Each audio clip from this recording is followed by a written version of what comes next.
Ignatian spirituality, and then I'm going to have us do a little exercise. One of the distinguishing features of Ignatian spirituality is the whole idea of centering on the life of Jesus and imitating the life of Christ.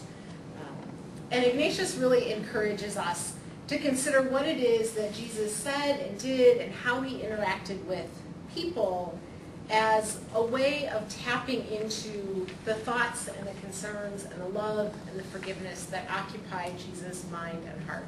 And Ignatius really invites us to imitate that life of Jesus and using the scriptures as a way to reflect on the life of Jesus so that we might better reflect that love and forgiveness in our own life, not only knowing Jesus' love for us, but being able to share that with others. Ignatian spirituality is inherently incarnational, something we can touch and grasp with our fingers. Think about the world that Jesus lived in as a very human place. Jesus is both fully human and fully divine, and Ignatian spirituality really helps us tap into the human experience of Jesus, just as that is our human experience, and the world as a place where Jesus walked and talked and preached and embraced people and encountered people, and recognizing that the world in which we live is a place and a source of grace, and that just as Jesus walked the earth, that we too, as we walk the earth, can come to encounter God through the very tangible events of our everyday life, whether that's people or situations or just the created stuff that's all around us, whether that's books or grapes or other things, that God is with us in our encounters with the ordinary. I think one of the challenges sometimes in prayer and in a relationship with God is that it's not always the same as our face-to-face friendships.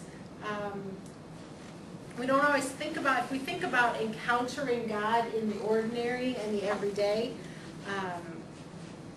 our friendship with Jesus is in some ways similar to our face-to-face friends, but in other ways it's very different.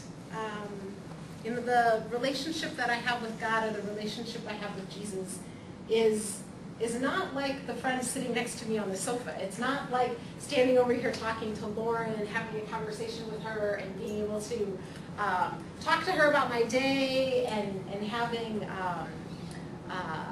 being able to see each other and see her facial expression and her smile and her warmth. A relationship with God is a little bit different than that. In some ways, it's kind of like a long-distance relationship, where you really trust that the other person is emotionally present, even when they're not physically present.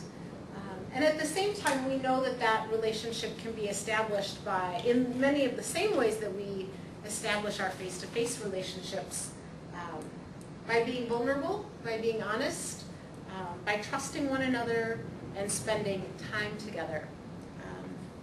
It's this sense of incarnational spirituality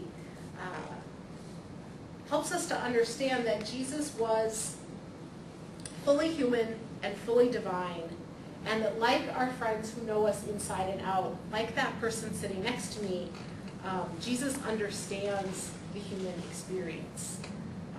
It's a common bond that we share. So just as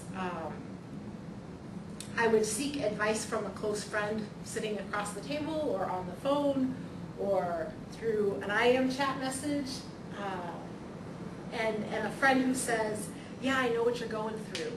Yeah, I know it's been a tough day. Hang in there. You're going to make it. In that same way, Jesus, because he was human, gets it. Gets the places that we've been.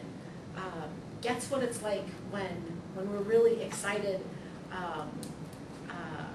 about our work, excited about family and friends and the things that give us joy, but also understands disappointment and sorrow and disappointment. I said disappointment twice, didn't I? I think it's one of the great things about this imaginative prayer that we're going to talk about, that Jesus understands all of the full spectrum of human emotions, and when we bring those things into prayer, we can trust that Jesus has been there and he understands what we've been through. So what I want to do is invite us to do a little prayer experience. I have two different pieces of scripture that I brought tonight to use. And what I want to do is kind of invite us into an experience without a whole lot of explanation first, so that you can simply experience this. And then once we've done this, maybe have a little bit of conversation, and then I want to step back and actually talk you through the process of how you might do this on your own. And then we'll do a second one and talk about the second experience in a little more depth.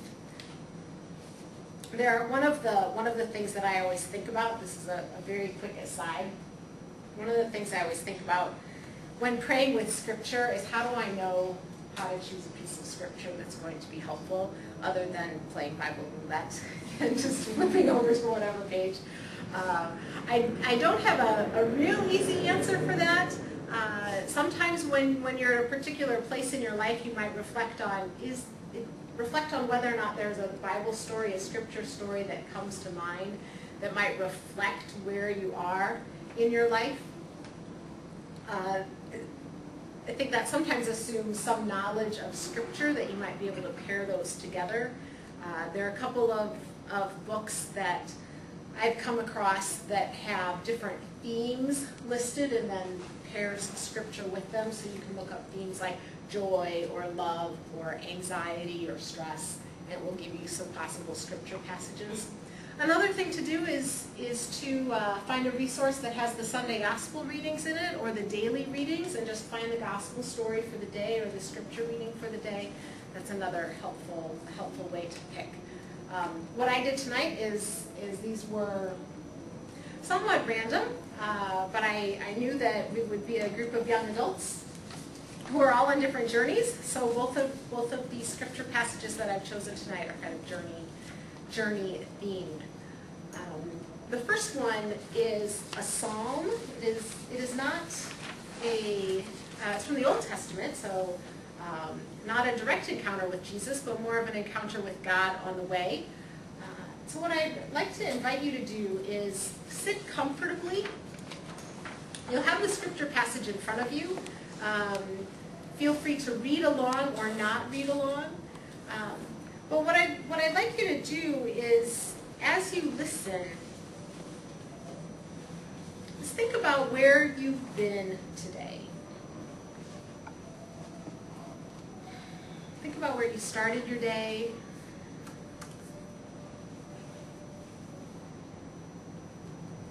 Think about your morning.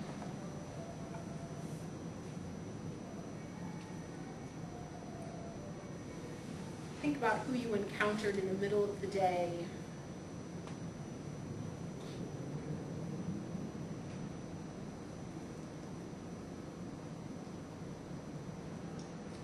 And how you spent the afternoon.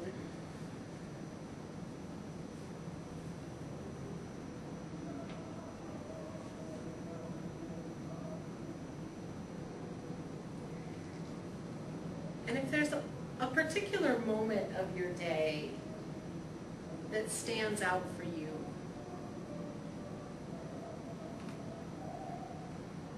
whether that was a challenging moment or an encouraging moment, it might have been an encounter with another person, perhaps an insight that you had, simply a moment deep thanks or great